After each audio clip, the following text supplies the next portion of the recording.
ইন্না আউওয়ালা বাইতিন উদিআ লিন-নাস লাল্লাযী বিবাক্কাতা মুবারাকা। ইন্না আউওয়ালা বাইতিন উদিআ লিন-নাস, প্রথম ঘর হচ্ছে এই জমিনের, সেটা কোনটা? লাল্লাযী বিবাক্কাতা মুবারাকা, বরকতময় ঘর, যেটাকে আমরা কাবা বলেছি। কি বলেছি? কাবা বলেছি। এটাই হচ্ছে জমিনের মধ্যে সর্বপ্রথম ঘর, এটাই হচ্ছে সর্বপ্রথম মসজিদ। সুবহানাল্লাহ বলেন।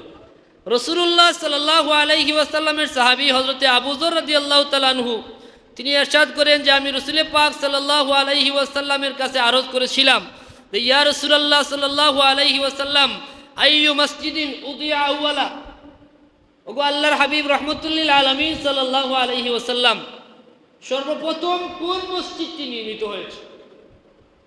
ফাকাল রাসূলুল্লাহ সাল্লাল্লাহু আলাইহি ওয়াসাল্লাম মসজিদুল হারাম। আল্লাহর হাবিব সাল্লাল্লাহু আলাইহি ওয়াসাল্লাম জবাব দিলেন যে পৃথিবীর মধ্যে সর্বপ্রথম যে মসজিদ নির্মাণ করা হয়েছে সেটা হচ্ছে মসজিদে হারাম তথা কাবা শরীফ। সুবহানাল্লাহিল আযীম। এই হারামের ইতিহাস বলতে গেলে অনেক লম্বা ইতিহাস।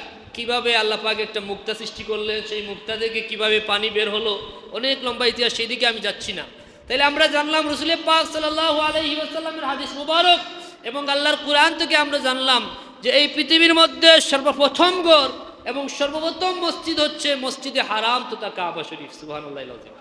রাসূল পাক সাল্লামের সাহাবী আরজ করলেন ইয়া রাসূলুল্লাহ সাল্লাল্লাহু আলাইহি ওয়াসাল্লাম, সর্বপ্রথম মসজিদ মসজিদে হারাম।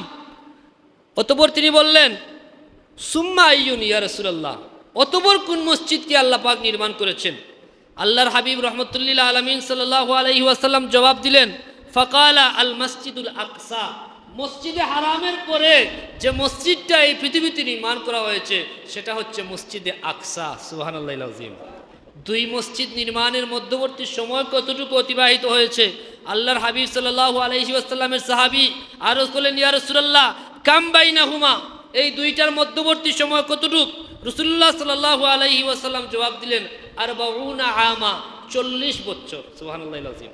তো কাবা নির্মাণের ইতিহাস আল্লাহর কুরআন এবং রাসূল পাক সাল্লাল্লাহু আলাইহি ওয়াসাল্লামের হাদিস মুবারক থেকে আমরা জানলাম এই জমিনের প্রথম মসজিদ, প্রথম ঘর হচ্ছে আল্লাহর ঘর বায়তুল্লাহ তথা মসজিদে হারাম। এরপরে যে মসজিদ নির্মিত হয়েছে সেটা হচ্ছে মসজিদে আকসা। যে মসজিদে হারাম কে নির্মাণ করেছেন? আমরা কুরআন থেকে আলোচনা যতটুকু শুনি অনেকের ধারণা যে ওয়াইজ ইয়ারফাউ ইব্রাহিমুল কাওয়াইদা মিনাল বাইতি ওয়া ইসমাঈল, আল্লাহর ঘর কাবা নির্মাণ করেছেন হযরত ইব্রাহিম আলাইহিস সালাম। এটা প্রায়ই জানা, ঠিক না?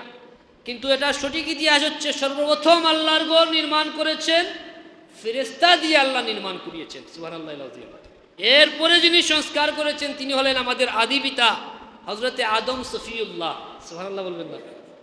হযরতে আদম আলাইহিস সালাম তিনি বেহেশত থেকে বের হয়ে শ্রীলঙ্কায় তাকে অবতরণ করানো হয়েছিল। সেখান থেকে তাকে আল্লাহ পাক অর্ডার করেছেন মক্কা মুকাররমায় যাওয়ার জন্য। তিনি পায়ে হেঁটে তৎকালীন সময়ে মক্কা মুকাররমায় চলে গেছেন। সুবহানাল্লাহিল আযীম।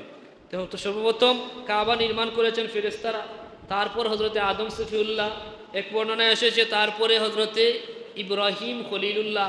এইভাবে সংস্কার হয়েছে যুগে যুগে কাবা শরীফ।